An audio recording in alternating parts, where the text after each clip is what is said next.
안녕하세요. 백선생입니다. 오늘은 심전도의 칼리브레이션 마커에 대해서 알아보도록 하겠습니다. 잠깐 뒤쪽으로 가서 심전도 좀 잠깐 보고 올게요. 심전도를 보게 되면은 이렇게 앞쪽이나 이 뒤쪽에 이러한 마커들을 볼 수가 있을 겁니다. 이걸 바로 칼리브레이션 마커라고 얘기를 하는데요. 그리고 위나 아래쪽에 이러한 수치들도 적혀져 있게 됩니다. 잠깐 확대해서 보면 이 앞쪽에는 10mm/mV 이렇게 적혀 있고요. 뒤쪽에는 25mm/s 이렇게 적혀져 있습니다. 요거에 대해서 한번 오늘 설명을 해볼 건데요. 다시 앞쪽으로 와서 자, 여기에 심전도가 그려지는 기록지인 모는 종이가 있는데요. 이 모는 종이를 좀 살펴보면은 큰 박스와 좀 확대해서 볼까요? 이렇게 그 안에 있는 이렇게 작은 박스로 구분해서 살펴볼 수가 있습니다. 이 작은 박스는 1mm에 해당이 됩니다. 정사각형이기 때문에 가로도 1mm에 해당이 되고요. 자, 요게 5개씩 모여져 있는 거기 때문에 큰 박스는 5mm씩 해당이 됩니다. 자, 그리고 심전도의 가로측은 스피드를 의미합니다. 시간을 의미하고요. 세로측은 볼티지, 앰플리튜드를 의미하게 됩니다. 자, 그러면 우리는 이제 궁금하죠. 모는 종이 한 눈금이 몇 초에 해당이 되고 모는 종이 한 눈금이 몇 밀리볼트에 해당이 되는지 이런 것들이 궁금하게 됩니다. 그래서 그런 정보를 주는 게 바로 요 수치에 해당이 되는 거고요. 자, 한번 볼까요?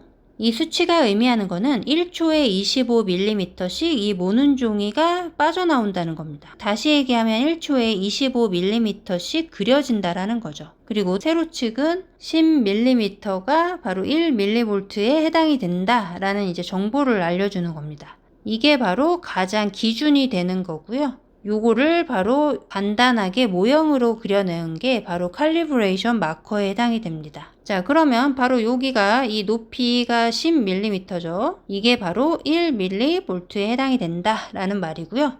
자, 그럼 요 밑에 있는 요 한 칸은 몇 초를 의미하는 걸까요? 여기서 1초에 25mm가 그려진다라고 했기 때문에 한 칸은 5mm죠. 요거는 5mm죠. 25mm에 1초라고 했으니까 바로 5mm면 5분의 1에 해당이 되는 거죠. 그래서 0.2초에 해당이 되는 겁니다. 여기다 한번 적어 볼까요? 큰 박스는 가로축이 5mm고 이게 바로 0.2초에 해당이 된다. 요거는 다르게 표현해서 200ms로 표현을 하기도 합니다. 그리고 큰 박스의 높이는 5mm죠. 여기서 10mm가 1mV라고 얘기를 했으니 5mm는 그 절반인 0.5 밀리볼트에 해당이 되겠죠. 자, 그러면 작은 박스 한 칸은 몇 초를 의미하는 걸까요? 바로 큰 박스의 5분의 1이니까 0.04초에 해당이 되겠죠. 얘는 40ms에 해당이 됩니다. 얘도 5분의 1이니까 0.1mV에 해당이 되겠죠. 자, 그래서 앞으로 이제 이러한 칼리브레이션 마커가 있게 되면 이게 가장 기본 칼리브레이션 마커에 해당이 되는 거고요. 큰 박스는 한 칸에 0.2초, 0.5mV를 의미하는 거고요. 작은 박스는 그것의 5분의 1인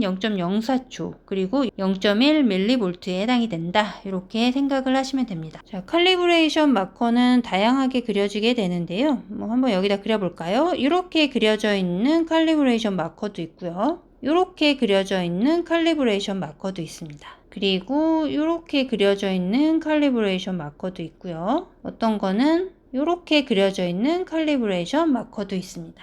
자, 그러면 이 네 가지에 대해서 한번 어떤 의미를 갖는 건지 한번 살펴보도록 할게요. 자, 첫 번째부터 한번 살펴볼까요? 얘 같은 경우에는 이제 볼티지는 그대로겠죠. 변화가 없죠. 즉 10mm가 1mV에 해당이 되고요. 이 가로축이 2배로 늘어났죠.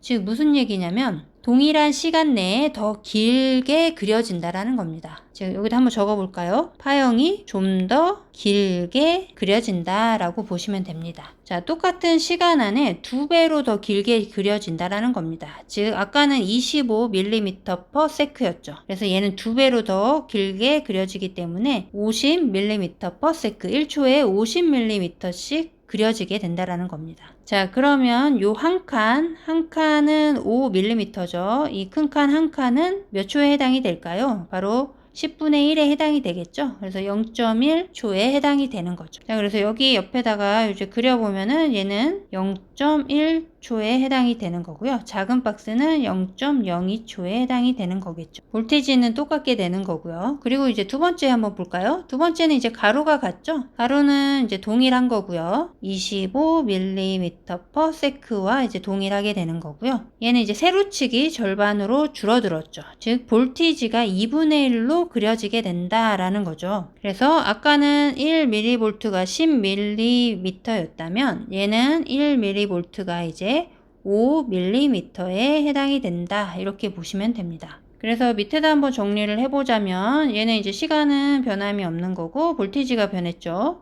볼티지가 5mm가 1mV라고 했으니까 그대로 1mV에 해당이 되겠죠. 큰 칸 한 칸이. 그러면 작은 칸은 5분의 1인 0.2mV에 해당이 되겠죠. 자, 그럼 이제 궁금하죠. 왜 이런 식의 다른 칼리브레이션 마커가 필요하게 되느냐? 하나씩 예를 한번 들어보면 쉽습니다. 일단 첫 번째 거는 하트레이트이 너무 빠른 경우에 이 피파가 잘 안 보이는 경우가 있습니다. 이 케이지를 보면은 이렇게 P파가 이렇게 그려지게 되고 QRS파가 있고 T파가 이렇게 존재하고 있죠. 하트레이트이 너무 빠르게 되면은 이 P파가 잘 안 보이는 경우가 있습니다. 그러면 이 P파를 조금 더 길게 늘어뜨려서 보면 되게 좋겠죠. 그래서 그런 경우에 하트레이트이 너무 빨라서 P파를 이제 구분하기 좀 어려울 때 이렇게 길게 늘려서 본다. 이렇게 생각을 하시면 됩니다. 그래서 예를 들어서 한번 그려보자면 원래 피파가 이렇게 그려졌어요. 근데 이게 구분이 잘 안 돼서 넓게 보고 싶어요. 그래서 첫 번째 칼리브레이션으로 조절을 해서 봐요. 그러면 이런 식으로 2배 더 길게 늘려져서 볼 수가 있다라는 거죠. 그래서 피파를 조금 구분해 볼 수 있다. 이렇게 알고 계시면 됩니다. 자, 그러면 이제 두 번째 같은 경우에는 LVH 같은 질환에서 살펴볼 수가 있습니다. LVH는 Left Ventricular Hypertrophy죠. 자, 이게 바로 좌심실 비대죠. LVH의 심전도는 하이 QRS 볼티지를 나타내게 됩니다. 뒤에서 한번 잠깐 볼게요. 여기 뒤에 LVH EKG를 하나 좀 가지고 와봤는데요.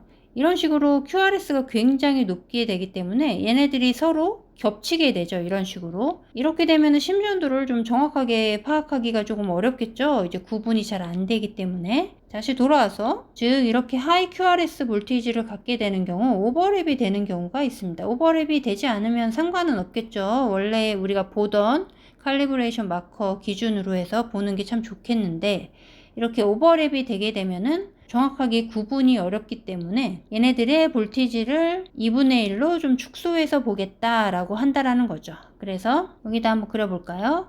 원래 QRS가 이런 식으로 그려졌다라고 얘기를 하면은 이제 축소해서 보니까 또 동일한 EKG지만 이런 식으로 그려서 볼 수가 있다라는 거. 그래서 위와 아래가 오버랩 되는 걸 풀어주면서 정확하게 판독을 할 수 있다. 이렇게 생각을 하시면 됩니다. 자, 그러면 이제 마지막 이제 두 개가 궁금하죠? 이 마지막 두 개는 이제 가로축은 일단 똑같습니다. 시간이 변하는 거는 아니고요. 앰플리튜드만 바뀌게 되는데 얘네들은 믹스된 형태입니다. 앞쪽에 있는 애는 이 절반으로 감소된 파형을 그리게 되는 거고요. 이 두 번째는 뒤쪽에 있는 애. 이거의 의미는 얘는 사지유도, 즉 림 리드 볼티지를 2분의 1로 감소시키는 거고요. 얘는 이제 흉부유도, 가슴유도, 체스트 리드죠. 볼티지를 감소시킨다라는 의미를 갖게 됩니다. 사주유도는 1번, 2번, 그리고 3번 리드, AVF, AVL, AVR 이런 리드가 있죠. 그리고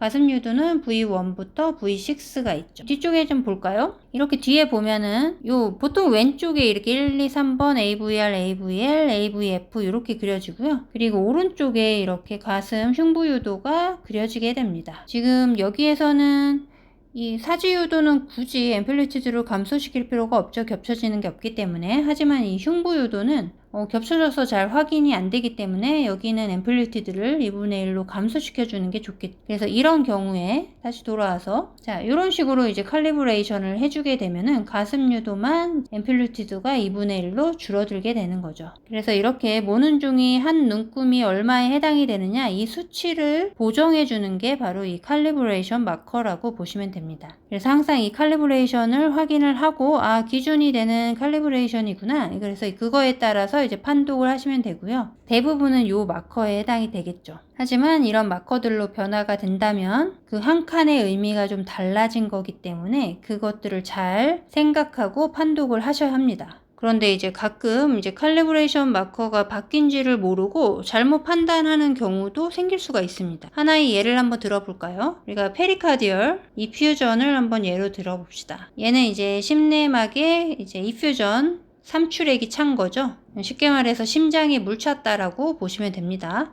얘 같은 경우에는 로우 QRS 볼티지를 나타냅니다. 자, 이걸 알고 우리가 한번 뒤쪽에서 볼까요? V4를 기준으로 해서 한번 볼게요. 이거를 한번 기준으로 해서 한번 봐봅시다. 자, 원래는 이런 앰플리튜드를 가져요. 자, 근데 우리가 EKG에 지난 환자의 어떤 이상이 있어서 칼리브레이션을 이렇게 바꿨어요. 바꾸고 찍고 나서 다시 원래 상태로 되돌리지 못하고 다음 환자를 찍었어요. 그러면 원래는 이렇게 나타나야 하는데 얘가 이렇게 절반으로 이렇게 나타냈겠죠? V4에서 QRS가 이렇게 낮다면 뭔가 우리가 의심을 해볼 수가 있다라는 거죠. 우리가 이거를 원래의 기준의 앰플리튜드를 이렇게 생각을 해서 요거를 판독하게 되면은 아, 이거 이퓨전 아니야? 이렇게 생각을 할 수도 있다라는 거죠. 심전도 판독을 잘못할 수가 있기 때문에 항상 이 칼리브레이션 마커를 확인을 하고 그리고 판독하는 습관을 사실은 갖기는 하셔야 합니다. 하지만 우리가 이렇게 칼리브레이션을 바꿔서 EKG를 찍는 경우는 그렇게 흔치는 않기 때문에 사실 잘 확인을 안 하죠.